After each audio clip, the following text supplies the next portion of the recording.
BlackRock is a company that most people have never heard of, yet it quietly controls a massive portion of the global economy. It owns large stakes in U.S. banks, pharmaceutical giants, mainstream media, and even oversees around 10% of all stocks traded worldwide. With assets worth over $10 trillion, almost half of America's GDP, it has become so powerful that even governments such as the U.S. and China rely on it during economic crises. Its founder, Larry Fink, now sits on boards like the World Economic Forum and the Council on Foreign Relations, shaping policies and trends with his influence. As Henry Kissinger once said, "Whoever controls the money controls the world," and no company in history has amassed this level of financial dominance as quickly as BlackRock. Larry Fink's journey began in Los Angeles, where he studied political science at UCLA before realizing true power lay not in politics but in money. After joining the investment bank First Boston, he made billions in mortgage bonds, but also triggered a $100 million loss that ended his career there. Instead of giving up, Fink turned the failure into a lesson, focusing on risk management. In 1988, he co-founded BlackRock with former colleagues, and within a few years, the company grew from $5 million to billions in assets.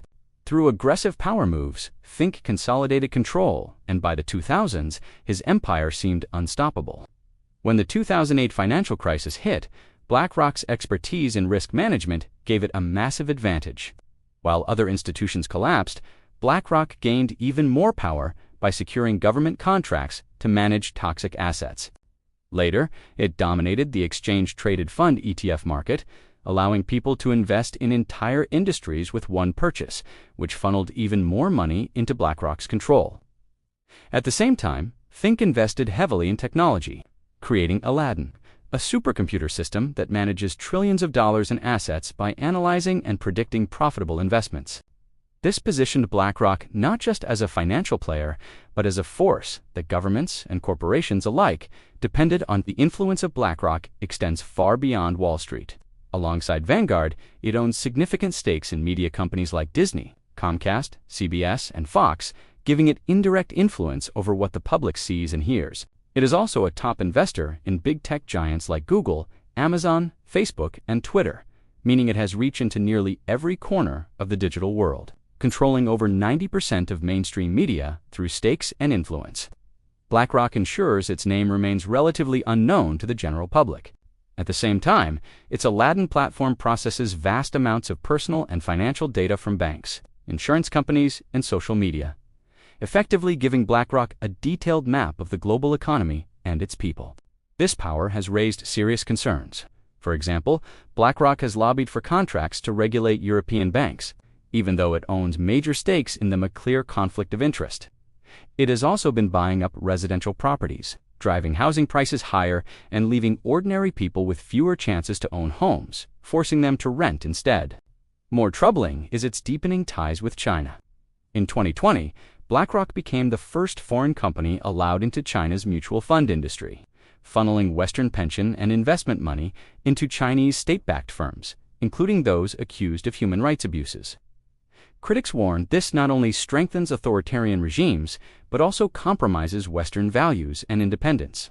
At the same time, BlackRock has positioned itself as a global moral authority. Larry Fink has urged companies to adopt social and environmental goals, tying their access to capital with ESG scores: environmental, social, and governance. While this makes companies appear socially conscious, critics argue it is hypocritical, coming from a firm that invests in regimes with poor human rights records. By dictating which companies get investment, BlackRock indirectly shapes corporate behavior, politics, and even cultural trends. Its immense influence has led some to argue that we no longer live in a system of free market capitalism, but in one where corporations like BlackRock control governments, societies, and individuals alike. In the end, BlackRock's story reveals how a single company has embedded itself so deeply into the world's financial, political, and cultural structures that its power rivals that of entire nations. It profits from crises, influences media narratives, buys up homes, and shapes government policies, all while remaining largely invisible to the public eye. Its rise shows how concentrated financial power can redefine the rules of society, leaving ordinary citizens to face higher costs, fewer freedoms, and an economy designed not for them, but for the benefit of the few at the very top.